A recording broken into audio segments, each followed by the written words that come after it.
They took her baby at sunrise, dragged him from her arms as payment for a debt she never owed. Clara Martin didn't scream. She just watched, hollow-eyed and shaking, as the riders vanished into the dust. By the time the echo of hooves faded, something inside her had snapped.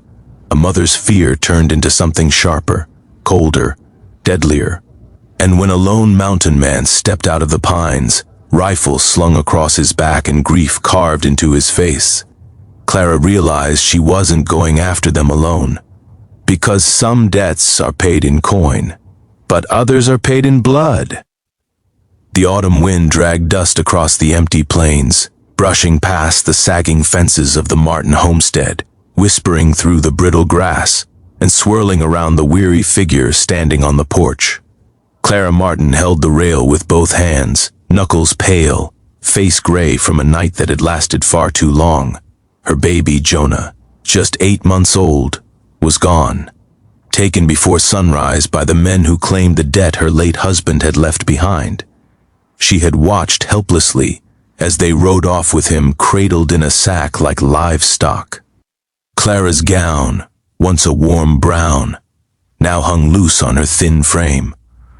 The fire in her hearth had burned to embers hours ago, yet she still felt the warmth of Jonah's small body pressed against her chest, the way he had clung to her shirt while nursing, the soft hums he made when drifting to sleep. Every memory felt like a slice to the heart.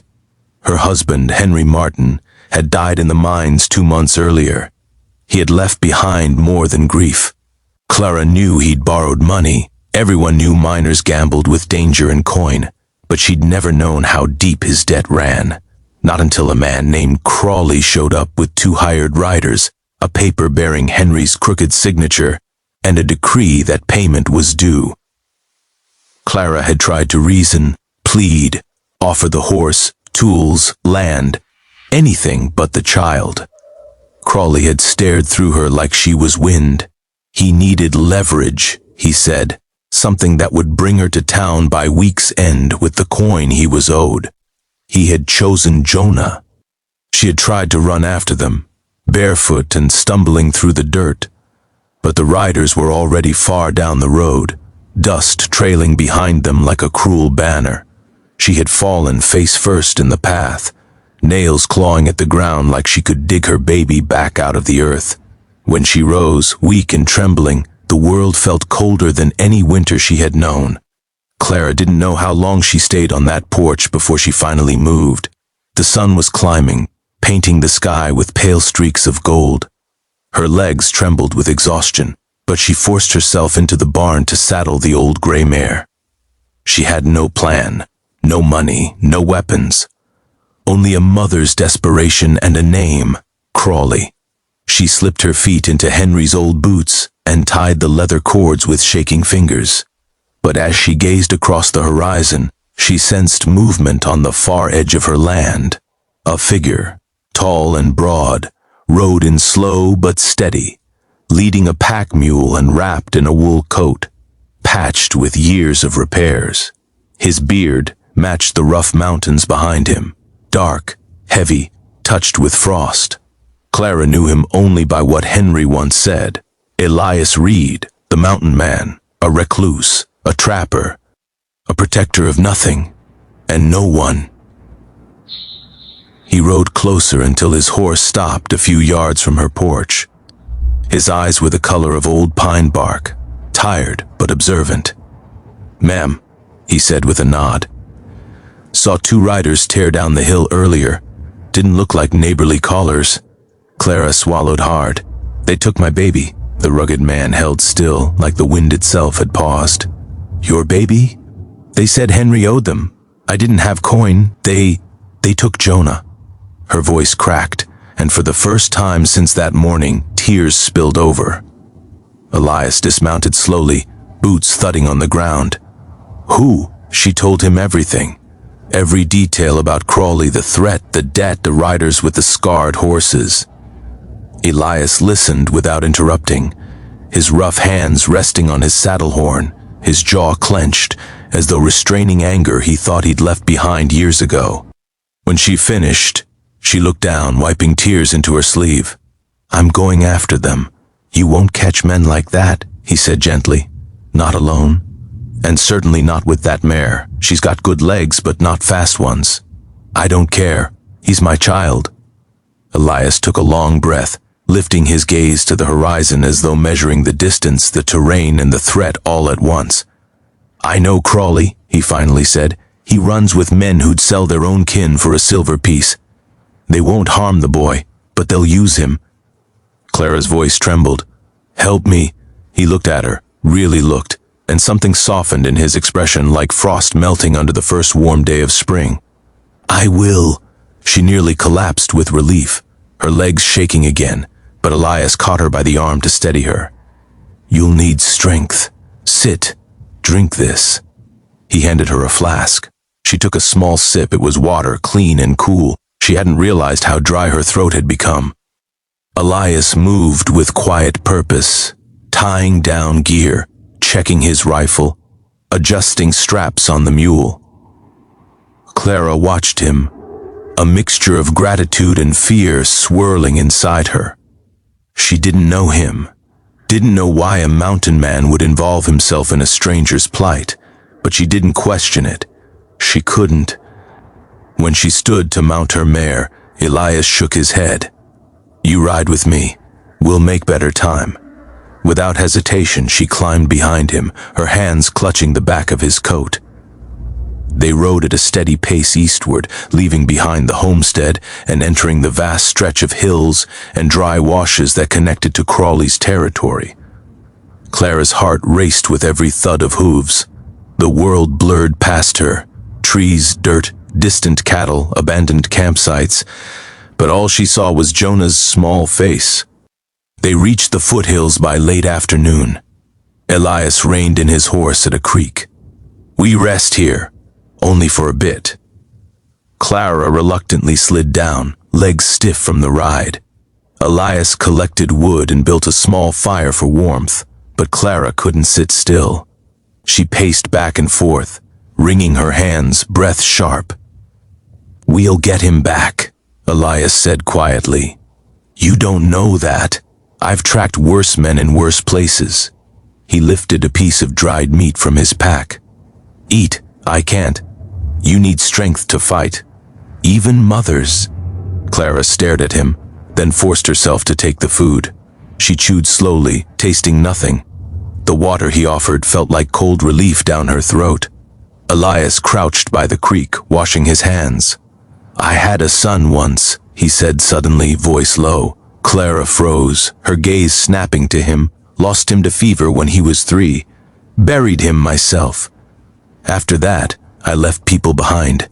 Figured the mountains would be the only place quiet enough to keep all the noise out of my head. Clara approached him slowly. I'm sorry. Life doesn't bargain fairly, he said. But men like Crawley, they don't get to decide a child's fate. Nightfall crept in fast. The sky turned from amber to indigo, stars dusting across the darkness. Elias banked the fire low and motioned for Clara to rest. We ride early. She laid on the bedroll he offered, but sleep felt impossible. Every sound, an owl calling, a branch snapping, the rustle of brush, made her sit up, heart pounding. Elias remained awake too, sitting against a rock, rifle across his knee. In the dim glow of the embers, he looked like a carved figure from another lifetime, stoic, worn, unbreakable. Why are you helping me? She asked softly. He didn't look over. Because someone should. They resumed their journey before dawn, the morning air biting and sharp. As they crossed higher into the foothills, signs of Crawley's gang became clearer. Hoofprints, shards of broken bottles, a torn bit of cloth stuck to a thorn bush. Elias studied each clue like a reading book. I count 3 horses, he murmured. That matches the men you saw. Clara shivered. Do you think Jonah? He's alive. She clung to his certainty even if she couldn't share it. By midday, they reached the old trading post, abandoned long ago. Elias dismounted and motioned Clara to stay behind a fallen beam. He stepped forward cautiously, rifle raised. Inside, the smell of stale grain and dust lingered. A creak echoed in the rafters. Clara waited, breath held tight.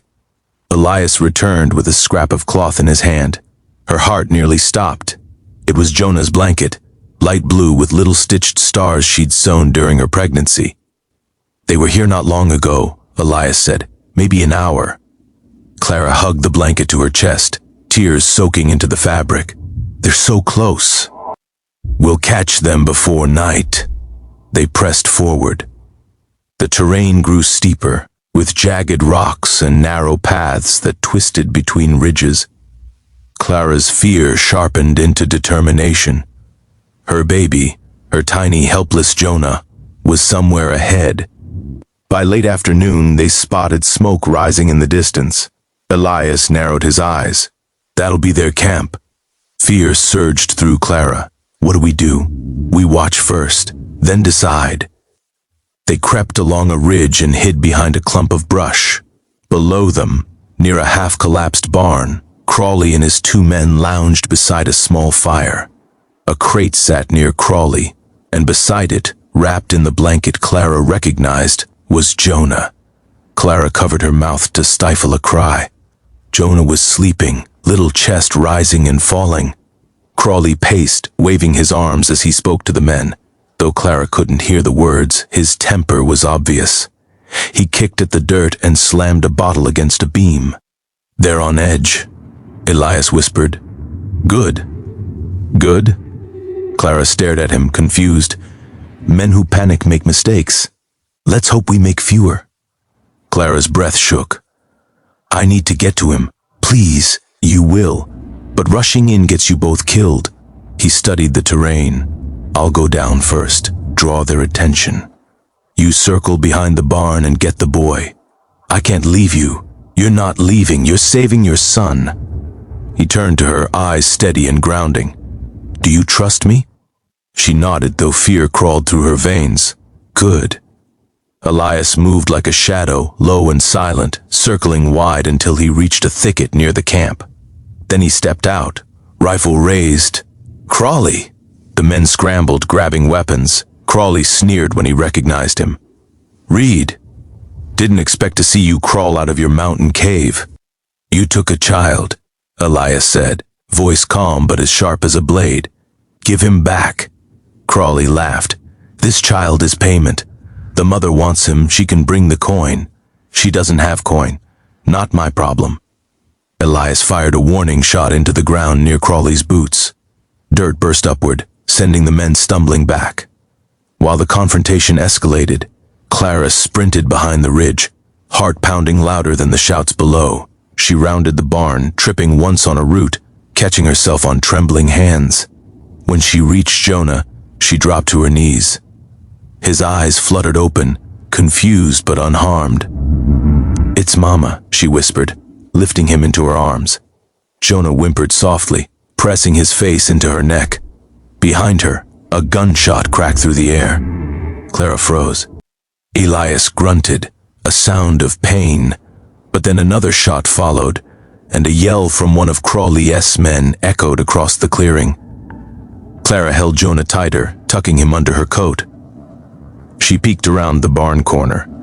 One man lay on the ground, crawling backward with blood on his leg. Elias stood firm, though one arm hung at an odd angle. Crawley aimed his pistol at him, expression wild. Clara acted without thinking. She grabbed a loose rock at her feet and hurled it with all her strength. It struck Crawley's wrist. His pistol fired into the dirt, and he cursed, clutching his hand. Elias seized the moment. He lunged forward, knocking Crawley down.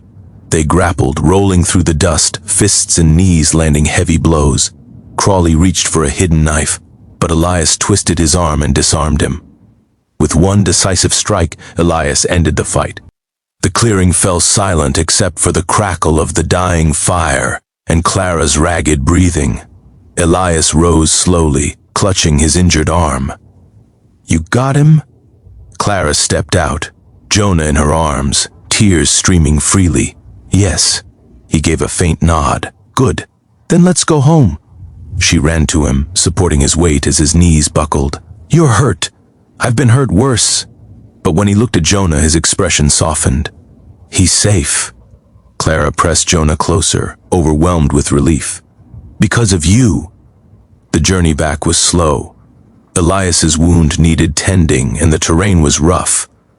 Clara insisted he ride, despite his protests, while she walked and cradled Jonah. They stopped at streams, shaded rocks, patches of soft grass where Elias could rest. Clara gathered water, cleaned his wound, wrapped his arm with strips torn from her own dress. Elias watched her quietly. "You're stronger than you think." She glanced up. "I was terrified the whole time." "Strength isn't the absence of fear," he said. "It's what you do in the middle of it." When they reached the homestead the next afternoon, Clara nearly collapsed with relief. The familiar sight, the porch, the rocking chair, the worn fence, felt like a sanctuary reborn. She laid Jonah in his cradle, kissed his forehead, and whispered prayers of gratitude. Elias leaned against the doorway, pale from pain. "He'll remember your voice," he murmured. "Babies do. They remember love. You should rest." Clara guided him inside and helped him sit. She heated water, brewed herbs Henry once used for pain, and bandaged his arm properly. Elias winced, but didn't complain. As evening settled, Jonah rested peacefully in her arms, and Clara sat beside Elias by the warm fire. "I don't know how to thank you," she said softly. "You already have," he replied. "Your boy's safe. That's all the thanks I need." She studied him, the rugged lines of his face softened by firelight. "You don't have to leave right away. Stay until you heal." Elias hesitated, then nodded. "All right." Days passed. His strength returned, the bruises faded, and Jonah grew attached to him, reaching for his beard with tiny, curious fingers. Clara found comfort in his presence, his steady voice, his quiet reassurances. He fixed the broken fence, chopped wood, and repaired the barn door, all without being asked. One night, as Jonah slept across her chest, Clara sat beside Elias on the porch, watching the moon rise over the fields. The silence between them felt like a shared understanding, gentle, warm, and unspoken. "You saved my family," she whispered. Elias looked out at the horizon. "Maybe you saved me too." Clara's heart tightened. Her life had been shattered and rebuilt in the span of days, and in the pieces she had found something unexpected, a man whose strength came from scars, whose kindness came from sorrow, whose presence felt like the first safe breath after drowning. When the wind brushed across the porch, Clara leaned her head against his shoulder. Elias let out a slow breath, resting his hand lightly on hers. The mountains stood silent in the distance. The plains stretched into forever. And for the first time in a long while, Clara felt hope. Not the fragile kind, but the kind built from surviving the worst and still choosing to believe in tomorrow. And it all began the moment a mountain man rode into her life, answering a mother's cry with a promise he refused to break.